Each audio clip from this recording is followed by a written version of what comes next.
Well, greetings again. This is Dr. Bill White with the American Orthodontic Society.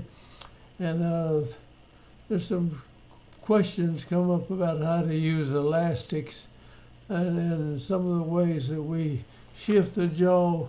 You can take elastics and rotate the jaw in one direction, and you can pull over one side with the class 3 elastics. Like if you come out here and you want to slide this one this way, and you can class 3 elastics on one side, class 2 elastics on the other side, and the midline elastic in the center, and you just spin the whole jaw back and forth like that. There's another way of using the elastics that a lot of people don't think about. You can widen one side of the mouth and not widen you widen the other side a little bit, but not as much. And I'm going to kind of draw some of these things out here and kind of show you what we do with that. Let me get this pen going, and let's see if I can. All right, here we go.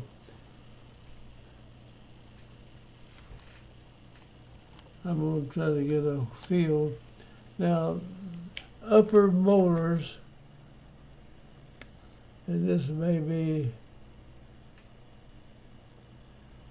should stick out over lower molars. That keeps you from biting your cheek in here. It should. So you got both sides, say the upper molar in here, the lower molar would be coming up and under like that. And that is correct. Now sometimes we come in and we need to, I'm going to erase part of this right here. Go back in.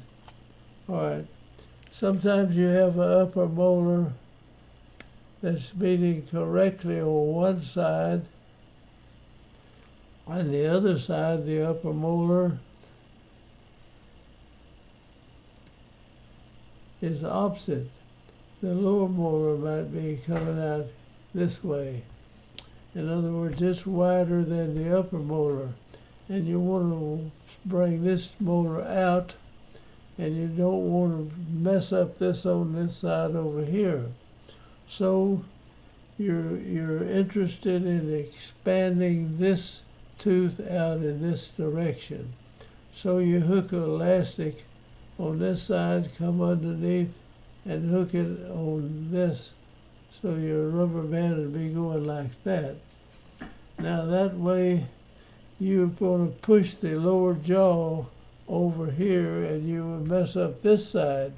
So in order to not mess the other side up right here, we come in and we're going to be pushing this tooth out this way. So we put an elastic that counteracts that. So you run this way like that and hook that elastic. Now as this pushes this side over here and this direction, it'll push this one and it'll try to get it off, but then you've got this force going on the bottom and you've got a force on the top, and you can keep this side correct while you correct this side. In other words, you'll bring this upper molar where it'll be like this. And that's tricks some people. You look back in there, you widen one part of the mouth, and you need to widen the other part, but not mess up the other side. So you have to wear these elastics like that. Now that will pull this molar out, and this is going to push this one out. So this side will move part of the way while you move only this tooth out on that side. I hope that helps some of the questions we ask in here. And if you want to do the midline, you just pull one, you use one side on the midline and the other side like that. And that'll slide this whole thing around and play one side against the other. This is pretty simple stuff, but anyway, somebody's asking about how we do that. If you go and study these videos enough, we've got cases that we've done that on, and I show the elastics, how they're working, like you could correct a class 2 problem and also correct a rotation at the same time if you want to. And then some of the videos show these elastics do that. So thank you for watching. I'm going to close out and say I hope you'll join our group and sign up on our schedule. So I'm going to say goodbye, and we'll just close this out right now.